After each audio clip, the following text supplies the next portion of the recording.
In your flesh we had to come, you grounded in our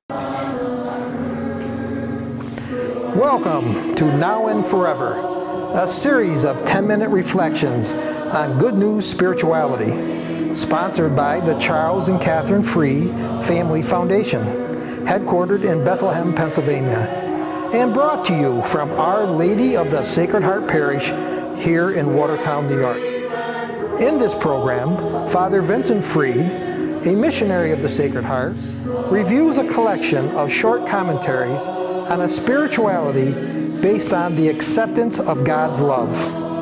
Joining him in these reflections, Miss Vicki Phillips and several other members of our parish will seek to explore how this approach to an apostolic spirituality can serve as a grace-filled response to the Church's call for a new evangelization. I'm Pat Henry, and I invite you to join us in this pursuit.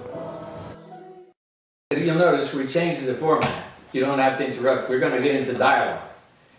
And, so I think I've heard some feedback, and people want us to be more interactive and less programmatic, so that they can follow us in conversation. But before we get into that, what I want to do now is make a summary. Oh, hello everybody. I want to make a summary of what we've done, so far. We've actually had 16 of these sessions. And I don't know that we can review them all in this one session, but if we can't, we'll just go to another session. However, what we started with in this whole thing was what makes a parish. Remember that? We started out what makes a parish, and everybody's wondering, well, I thought we were talking about spirituality. What are we talking about a parish? Right, I remember that. Okay, so the reason was we wanted to make sure people don't think this apostolic spirituality is something just to increase our personal piety or our own virtue. It looks towards the purpose of evangelization. Not only of having the faith, but sharing it with others in a manner that will enable them also to understand the importance of accepting God's love, being transformed by that, and then enabled to share their love with others. So that was the first session. In the second session, we got into this idea of spirituality just by talking finally about what it meant, and it's really the why behind everything we do. That's what spirituality is. Why do I get up in the morning? What do I stand for? Why am I who I am? Right? Right. But part of that was because people have a tendency to say they'll talk about religion and that's no good, or spirituality, that's okay. Wait, religion and spirituality are one and the same thing. It just depends on your perspective. And I think a lot of people they're allergic to religion because they don't understand what religion is. And that's why I tried to make sure that people understood that religion is religo. It means to be tied back to ligament and tied back to God.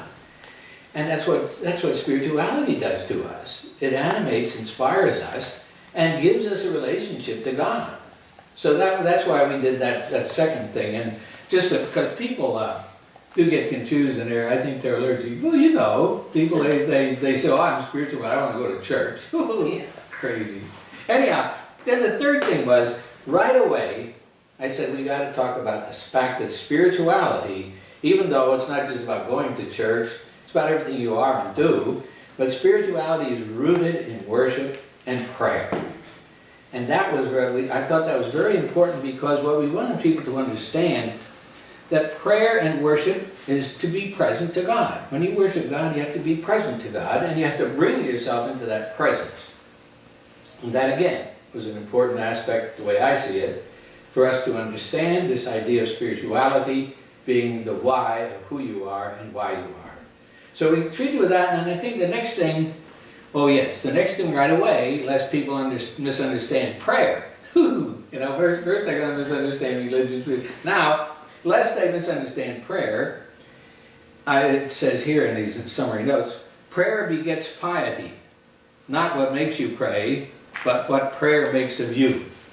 So piety, remember we talked about piety, it was like an attitude or a disposition towards life and an awareness that you come from God, you're going back to God, and it's up to us to really live life at that level of reflection that enables us to experience and be aware of God's love in all that we are and do. That was session number 4. You know what? I gotta watch this clock because, so we're okay. Then 5, I mentioned, I remember we talked about sloth or Yes, sloth. And what we talked about, people usually don't understand what sloth is. But it's more on the order of avoidance behavior. Sloth is, I don't want to pray, I don't want to bother with all this stuff. And it's like, why? You know, and it's the fact that people are reluctant to get in touch with God because they have the wrong idea or image of God. And the only way to overcome sloth is not I'm going to pray more, or I'm going to do this more, or I'm going to do that. No. The way you get over sloth, allow yourself to be drawn by God's love.